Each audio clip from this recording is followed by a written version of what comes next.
Hello, everyone. This is Chris. Welcome to another podcast episode here on the Actual Fluency podcast. Today, we're going to be talking to Rosemary Salomone, professor at St. John's College in Queens, New York, and she's previously worked with international bilingual programs, language education, English education as well. And in today's episode, we're going to be talking about this topic of English on the rise and the global politics and risks that it brings with it. Because now we're seeing about a quarter of the world learning English or speaking English to some degree. Kind of the urgency for learning other foreign languages has dwindled. And so this is what Rosemary has laid out in this new book that's come out. And in this episode, we go over the concept a little bit, and I ask some of my usual ignorant questions about these fields.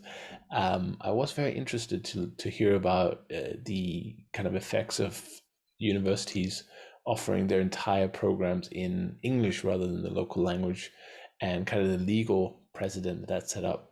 And you also hear a little bit about how Rosemary went from the language side of things into the legal side of things because she felt that was just underrepresented, like some of the groups, the minorities and the language groups, and there were some legal challenges on campus that these groups were facing on a regular basis, and with the increasing demand for English, this demand for legal, let's say, change or improvement was also greater. So kind of a different episode today, not specifically about language learning, but I think you'll enjoy it anyway. I certainly did enjoy talking to Rosemary. And yeah, we'll see you in the next Actual Fluency podcast coming your way very soon. And if you're more interested in this topic, I highly recommend checking out Rosemary's book, The Rise of English, Global Politics and the Power of Language, by Oxford University Press. Press. Been learning too much Portuguese lately. You know what I mean. Go check it out. It's on Amazon. So, Rosemary, welcome to the Actual Fluency podcast. I'm excited today to have a little discussion about English as a global language, global phenomenon, but also anything else that comes up. So, do you want to start out by giving the listeners a little bit of your background, where you come from in terms of languages? Well, my journey to the book has been certainly not direct. I'll put it that way. I started out in terms of my career. I started out in a graduate program with a PhD in linguistics and education. And during that time, I taught French to elementary school children. I taught English to international students at Columbia University, where I was doing my graduate work. I developed programs for bilingual students in New York City, for Italian and Spanish speaking students, and French Haitian students as well. It was a very diverse community. And it was really in that capacity that, in working in very disadvantaged communities with underprivileged children, that I felt the need, if I was really going to be an advocate for these children, that I had to go to law school. Oh, And so wow. immediately after the PhD, that propelled me into law school. And so the rest is kind of history. And then I came into teaching. I first taught at the Harvard Graduate School of Education. I was teaching bilingual, well, it was really language planning from an international perspective, and education law and educational finance there. And I did that for, I guess, 5 years. And in the middle of that, I went back to law school and completed an LLM, a master's degree in constitutional law. And Wow. so that's what took me into teaching in law school. And I teach constitutional law and administrative law, but I also teach a seminar on children in the law and a comparative equality and anti-discrimination seminar, which I'm teaching this semester, which I absolutely love. It's just 19 students once a week, and we sit there and talk about all the global issues of the day. Wow. And so if I look at my research, the common thread coming through my research all these years, it has been educational equity and educational opportunity and educational access, looking at various areas of it. I came back to language about, I guess, about 15 years ago when I started writing my last book before the current book, True American. And there I looked at the education of immigrant children, largely in the United States, but the last chapter looks at Europe and the education of migrant children in Europe. And so after that, shortly after that, I came across two legal issues that absolutely fascinated me and that drove my life for the next 8 years, which is the current book. And one was in France and one was in Italy. In France, it was a proposal, a legislative proposal to give more flexibility to teaching in languages other than French in French universities. And it just caused an incredible controversy throughout the country. There were a number of intellectuals who thought this was just, it was harmful to the French language, that French is the language of the Republic, that it was contrary to French values, but it did pass. And it was called the Fioraso law. At the same time, just exactly the same time, there was an issue just running through Milan in Italy, the very prestigious Polytechnic Institute of Milan. And there it was a proposal to shift all graduate programs into English within 2 years. All master's, all doctoral programs Wow. within 2 years. It was passed by the Senate, the faculty senate adopted it, but it was opposed very strongly by about 100 professors. And so they ultimately took the Polytechnic Institute to court. And ultimately they did win. It took them about 5 or 6 years, but they did. That case, I started really digging into it and started writing about these two legal issues in France and Italy in small commentaries, trying to, looking at the commonalities and differences between the issues and how they were playing out against two very different histories and cultures in France and Italy. This idea of English medium instruction in European universities. I got to know the cast of characters at the Polytechnic Institute quite well over those years. I visited the institute, interviewed a number of people, faculty and students. They kept sending me all the litigation papers over the years, and I kept writing about it.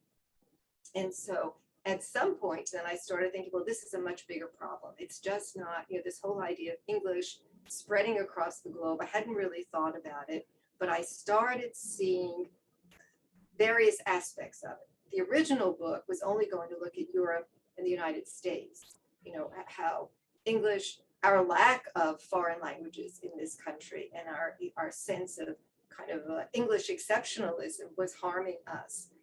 But then I started looking at post-colonial countries, and I found that absolutely fascinating. Europe I knew well, the United States I knew well, but I didn't know these post-colonial issues. And so that's what kept me working on this book. So as I say, it was 7 years through 7 languages with a manuscript of over 700 pages. Awesome. Well, there's a lot to kind of get into there for sure. Right. So, but it is interesting to start out with to say that you do have those two perspectives that for looking, let's say, outside the English speaking world, everyone seemingly wants to learn English. But there's obviously not the same, it's not the same on both sides, but reverse. But it's interesting how that doesn't translate into, let's say, more people coming to the US with more diverse backgrounds, but it doesn't seem to translate into more foreign language skills in those countries. No. So that's interesting, and I think obviously it ties in very well with the topic of migrant language learning as well, which we also covered in another book, which is something that I'm very interested in as well. I have a little project, or not a project, but there's a little Danish town in Iowa I go to once in a while called Elkhorn, and the language is all but lost, but they try to maintain some of the traditions, even though it's been 130, 50 years since the settlers came and went. So now and I think, I don't know if you've come across this at any point, but I think the biggest loss of language there was the governor of the state outlawed the use of the local language in the church. It was about the 50s, 60s, somewhere around there for Iowa. And oh, really? Yeah, the people I talked to said that once that happened, because that was a big meeting place, right? These were pretty religious Danish people that came over. Once that they take that away, it like hollows out the culture from the inside. That's a whole different book, maybe like the language and religion. But that's why I'm also very fascinated about this topic, and a lot of the podcast episodes also about people learning their heritage languages or rediscovering or teaching their kids. That's a big topic. So yeah, it's I think you fit right in with with the listeners here. Well, for my ancestral language was Italian. I guess you could tell from my surname that there's some Italian connection there. And my three of my grandparents were Italian immigrants, and they did not want the grandchildren to speak Italian. And that's what where the title of my last book came from, True American, because they really wanted my generation to be the true Americans, that we would not have any trace of an accent, that we would be Mm. totally full-blooded Americans. So I didn't learn Italian until I went to the university. Yeah, and this is I think this is more the rule than the exception, to be honest, especially with those generations that came in from Europe there. I talked to a lot of people who are in that same situation. I don't know, have you seen a kind of a positive change in the other way, or do you think it's still kind of the same now? Oh, well, it's rather It's interesting because more I think encouraged. I think my generation started searching for our roots, and so we went back to the original, the ancestral country, searching for our roots, and felt very comfortable because we felt very comfortable being Americans. We didn't have this torn identity, um, and the next generation doesn't feel from that old immigrant way from 100 years ago. Okay, the next generation doesn't feel that tie at all. Right. I think that's totally, we had immigrant grandparents, they didn't. So when I look at my son, you know he's American, Yeah. and he speaks French fluently, but Right. doesn't speak Italian. So, as a child, when we would take him to Italy, people would ask me, well, why doesn't your son, you're speaking to us in Italian, why doesn't your son speak Italian? I don't know. I don't know. Um, Right. but newcomers, this new wave of immigrants, that's very interesting because they're maintaining their language and their culture Mm. in a much more positive way. But they can, because they have the internet. Okay, many of them can live transnational lives where Right. they go back and forth visiting their home country, which was not the case of immigrants 100 years ago. Those who came pretty much came and never went back. And my grandparents never went back. Sure. And it was very difficult for them to communicate with their families. It was by postal mail, and that Of could take course. a long time. Whereas here, you just get on the internet, you can do Zoom meetings with your relatives. And so there's much more direct contact with their home country and their relatives. And so you see the newer immigrants maintaining their language and their culture. Some folks don't like it. Some folks Mm. are threatened by it, particularly because we have a huge Spanish-speaking population in the country. And there are some folks in the United States who find that very threatening. They don't Mm. see it as a real resource for the country. Right. Yeah. But that comes back to, you know, exposure, and I guess yeah, it's a experience, right? If you don't see it or hear it, if you're not in it, then it's you just don't, it doesn't evolve anywhere. It stays the same. That kind of us and them mentality Right, in a way. right. Yeah, And that's unfortunate. When I was writing the True American book, one chapter is on Americanization past, and my editor at the time couldn't understand, well, why this is about today, immigrant children today. Why are you writing this historical chapter? I said, no, you don't understand. I want people to understand what their ancestors went through 100 years ago. and how the public schools are very unkind to these children in so many ways, and how there were laws. Right. Quite the law you were mentioning in the 50s is interesting because it was really around 1919 that a number of states, right after World War I, a number of states adopted laws prohibiting teaching through another language in the Wow, public was school. that early? Right, but it was really a response to the Germans, the Italians, who our enemies were during World War I. So this issue in Iowa was that's very very late Yeah. date. I mean, it would have probably happened anyway, but I feel like if you're kind of a secular society, community rather, then losing that would probably be like losing a part of your soul, and I could see how it declined very quickly after that. At least that's what I was told, that was around the time where the last native speakers were still around there from second, third generation. And particularly to target the Danish. There was a rash, like in the 1980s, 1990s, going forward a bit, of these English-only laws that were adopted in a number of states in the United States, where English is the language of the state.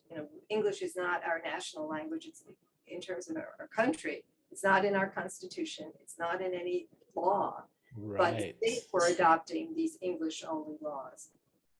So the states were they challenged then as unconstitutional by the? No, I mean, no. It wasn't really unconstitutional. It was, I think it was bad public policy. Right. That was requiring, everybody in government offices could only speak English, that we are an English-only state. So the Constitution, obviously I'm not from America, so I'm not intimately familiar, but it doesn't afford the freedom of language. It affords a lot of other freedoms, but not language. Oh, it doesn't, and that's one of the questions we look at in my comparative equality seminar, looking at these newer democracies that have newer constitutions, and you do see a protection for linguistic or language rights in these newer constitutions. In our Constitution, there's no mention of language at all. Right. I guess they didn't think that far ahead. No, I guess not. I guess that they didn't anticipate the huge waves of immigration that would ultimately wash over. Right. So where's all this English stuff going? Everyone wants to learn English. The world is kind of running on English. The internet is kind of in English. Where's it all going? Is there going to be a big counter push at some point where we're going to see more kind of other language, societies, websites, schools, or do you think it's just going to continue as kind of the lingua franca of the world, or where do you see it all going? For now, it is the dominant global lingua franca, for better or worse, and Yeah. for better or worse. And, there's speculation what's going to be Latin died. That was a lingua franca at one time. Right. Latin didn't have an internet to really spread it as effectively as English has had. It could be another language. They speculate, well, could it be Mandarin Chinese? Could it be Spanish? Spanish is spoken at least unofficially on all 5 continents. So could it be Spanish? Nobody knows for sure. But for now, one of the points of the book is that a common language is good. It does help us collaborate across borders, across linguistic and national borders, but English cannot do it all. That English really should exist in a multilingual world. And that's really a message to Anglophone countries like the United States and Great Britain and Australia and New Zealand and Canada, that where foreign language learning is really on a steep decline in Anglophone countries, because the attitude is, well, if everybody speaks English, why bother? I can roam the world. You can roam the world speaking English. My government officials can collaborate and communicate with other leaders across the world in English. Science, English has become the dominant language of science now. Right. But the downside is that when you look at countries in Europe, for example, professors are under the gun to learn English at this point, to teach in Right. English because universities are offering more English courses to attract more international students. And the more they internationalize, the higher their rankings on these international rankings Mm, universities.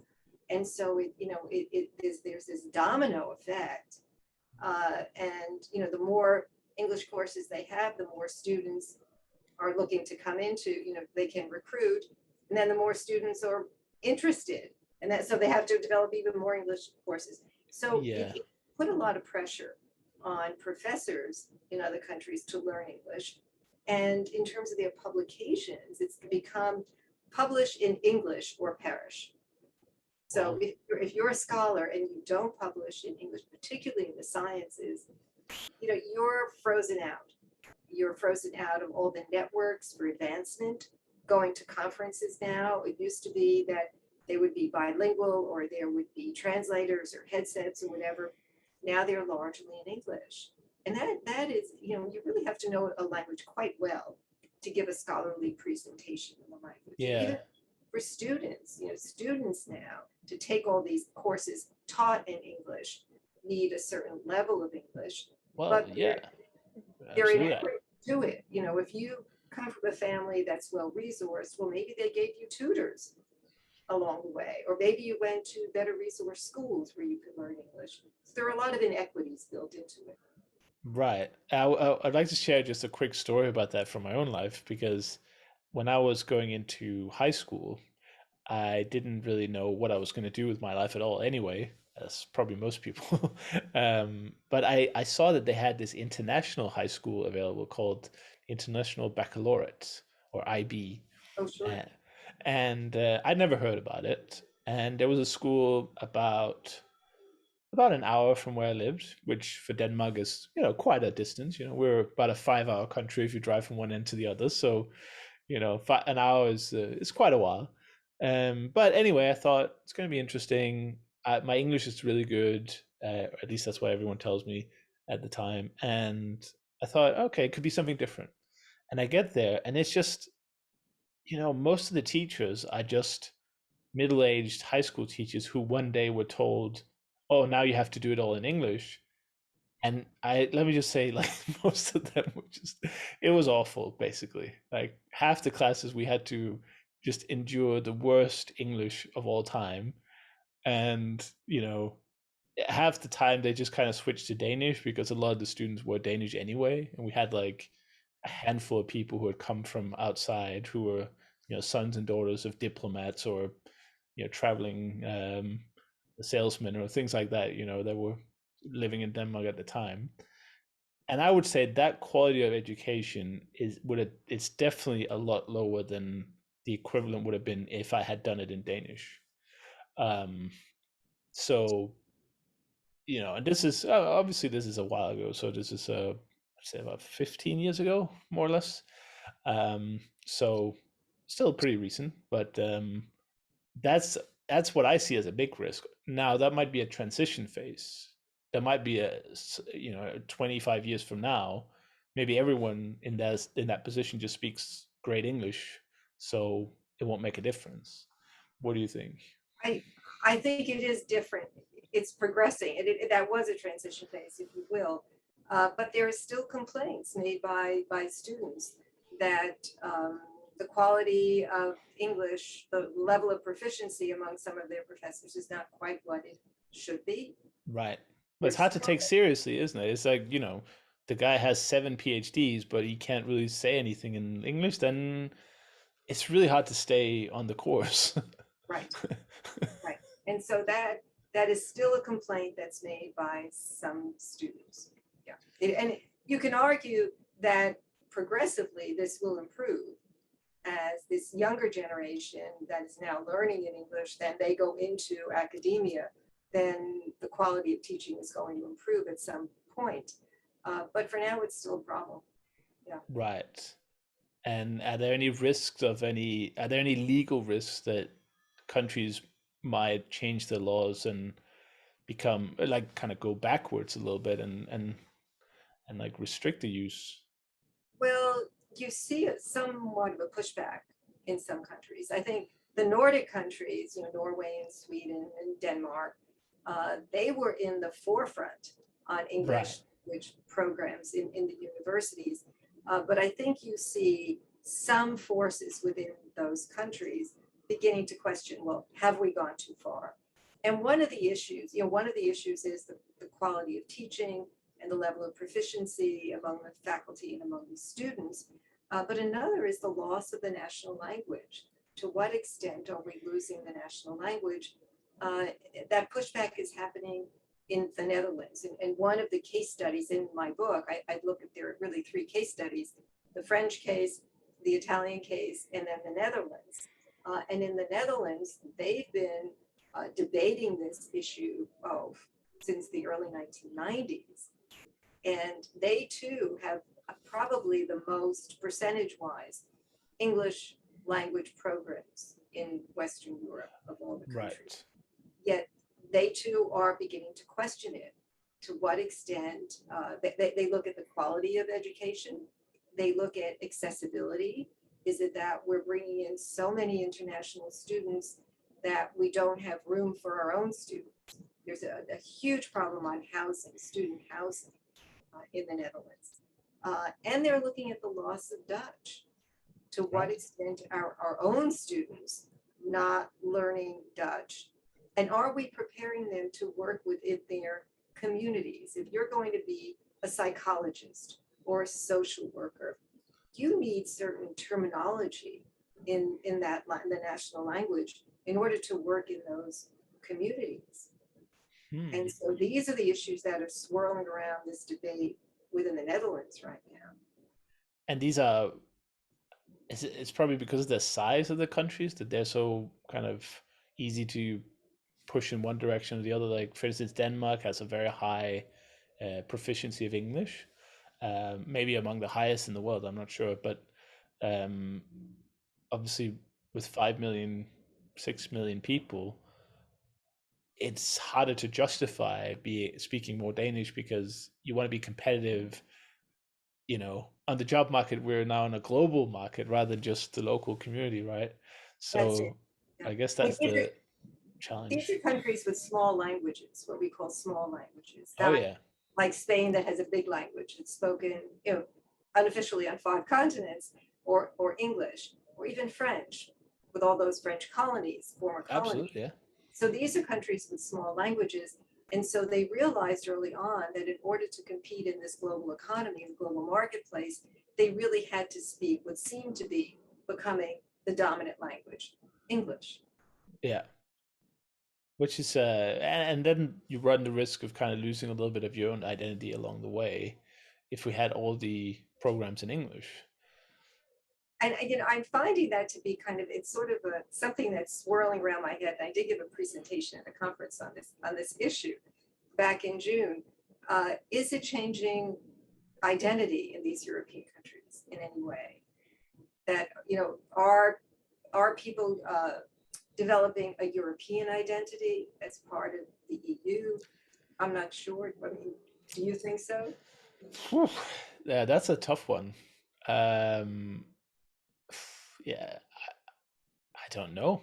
I don't feel like there's the kind of the EU is this brotherhood or sisterhood or whatever that some people make it out to be. I think people are happy to be in the geographical union, but I think most people don't really care too much about all the other things that they do, unless you get funding, of course, or you're an Erasmus student, or unless it directly affects you. I think most people are just happy to be their own local uh, identity. But I think someone like me who moves out of the country and conduct most of my life in English, there is a big shift, and I'm not sure I like it all the time, but I guess that's just part of normal life, that the Danishness of me will be sort of less and less. And when I go home, I feel like a bit of a foreigner, but you know, that's what the life I chose. I moved out and I've stayed the last I don't know, the last 10 years I've stayed maybe 8 of them outside the country, so it's been it's been a while now. But do you think that's more you're having moved out of the country Mm, than you're not speaking Danish? yeah. No, that's probably that's probably a big part of it. But if people are in the country and they go for go to university, for instance, I guess some time ago, almost all the programs would have been offered in Danish, except for a few rare global programs. But now I think they probably offer most of them in English, if not the vast majority. So that has to have some effect, I'm sure. You know. I would think so. I just wonder, there's this fear that with adopting the language, learning the language, you're adopting the values too. So Mm, is it American culture is washing over Europe, not just American English? And it's really more American English that Europeans are speaking than British English, from what I hear. that's correct. Yeah, yeah, I would think so. That's probably. I mean, I had a bit of a when I was younger. I had a bit of a counter towards the American English because everyone around me was speaking in that accent, and I always thought the British accent sounded nicer. I don't know, just not a big difference. But so I tried when I was younger to put on a more British style accent and vocabulary. But you're right, like the majority of Danish people will have, if they don't have a Danish accent, of course, which also a lot of people have, they will probably sound more American, which is funny because you can take a flight 1 hour and you're in the UK, right? So geographically, you're a lot closer, but it's all about the culture. It's all about the television, the movies, and Exactly. things. It's about all that soft power Yeah, of culture that that is spreading across the globe, coming out of the United States. And so I find that kind of interesting, that question. I don't know the answer. If in fact Europeans are somehow losing their strong national identity, and is it a little bit more of a European identity? I don't really get that sense, and I think you're pretty much saying that. Or are they adopting whatever would be considered, I don't know, American values in some way, some kind of, yeah. whatever Mm, that is, whatever. yeah, I think that is this is super interesting. But I, like you, I don't have I don't have an answer for this. But I guess we are seeing some pushbacks in the, especially the Eastern European countries, of rejecting very progressive ideas based on essentially their culture and values of that country. So countries like Hungary and Poland, and you see these countries that are saying that this is not who we are. We don't believe in this. We don't want to do this. And there are, massive riots and massive clashes between the two ideological groups. But yet you see it's the conservative governments, typically in those countries, like the right wing parties that are upholding those cultural and historical values, typically anyway, are the ones being elected. So that shows me anyway that that's what generally the majority wants. So I guess we'll have to see where that goes. But for now, I think it's a little bit up in the air. Yeah, yeah. You do see the rise of nationalism in Right. European countries, but you see the rise of nationalism elsewhere as well. But isn't it funny that this it's all about a balance? It's like you should be nationalistic, but not, too much. You know, there's a It's difference between appreciating your values right. and then, you know, denying everyone else's. Well, sometimes it's nationalism masking as patriotism, Right. but it's really nationalism. Yeah. No, so everything in too much can be bad. I guess that goes for English too. We don't want to throw it, or you know, we don't want everyone to just use only English. That would be certainly a sad world. I think so. I think it really narrows your point of view. Right. Where we're not. So now you have scholarship that's being produced through an English, i.e. American, if you will, lens, or Anglo lens.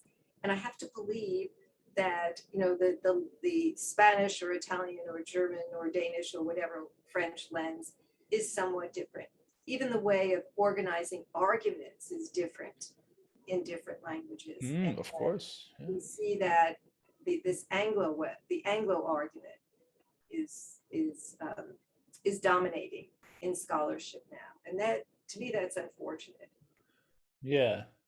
Do you have any other tips or do you have any tips and advice for people who are, let's say, from a non-native English-speaking country and they're looking to obviously improve their English, but also maybe go down an academic route in English? Is there anything they can do to better equip themselves for that kind of, maybe they want to study in America or other English-speaking countries? What you really need is what we call academic English, which is not just conversational English. You need to understand the nuances of the language. And that's very difficult. You know, what we learn, even in foreign language courses here, we learn conversation, but we don't learn academic English. And so I think the only way you could really learn that is to, if you're lucky enough to attend primary schools and middle schools and, you know, secondary schools that have really good English teachers. Or if you're really lucky enough to have parents who can afford tutors, and you see that. And that's, you know, that's one of the issues that I address in the book, that there are these inequities that are built into language.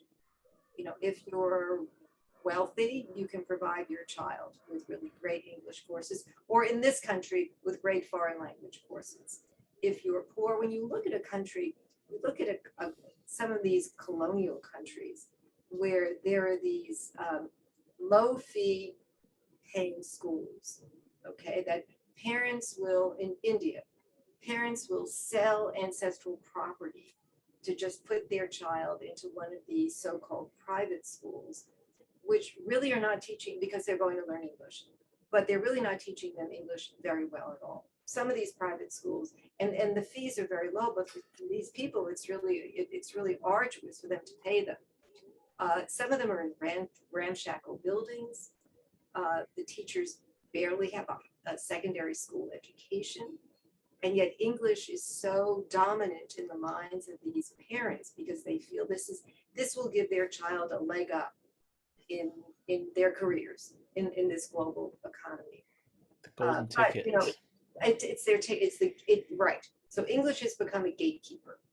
Right. Has become a gatekeeper. Whereas, just thinking out loud, if it wasn't such a big deal about which language you could do, you could become, like, let's say you could become like a full dentist or something in your local language, and then you have the skills, and you could then do the job somewhere else. You could apply to move somewhere else, but because you need, I think it's a joke from a TV show. I think it was House, maybe. It was like, my medicine, my degree in medicine has the problem of not being from your country. You know, she couldn't get a job as a It doctor. doesn't Yeah. count, or it doesn't count. Yeah. And that's unfortunate. One chapter in the book just looks at marketing English. You know, the English as a commodity. What's the value, and what is the value of multilingual skills as well? Oh, right. And there's all this data on both. You know, how much will English pay on the job market in a non-Anglophone country? Could be quite a lot. And how much do language skills pay in an Anglophone country? Could be not as much, but it is substantial enough in terms of your career opportunities.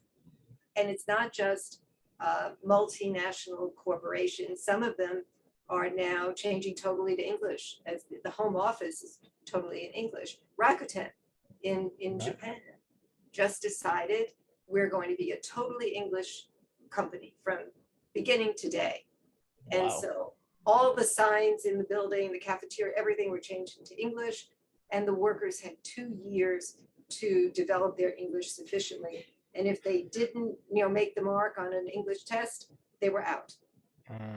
I see. And at some point, I think within about 2 or 3 years, I think it was 80% of the engineers in the Tokyo office were not Japanese.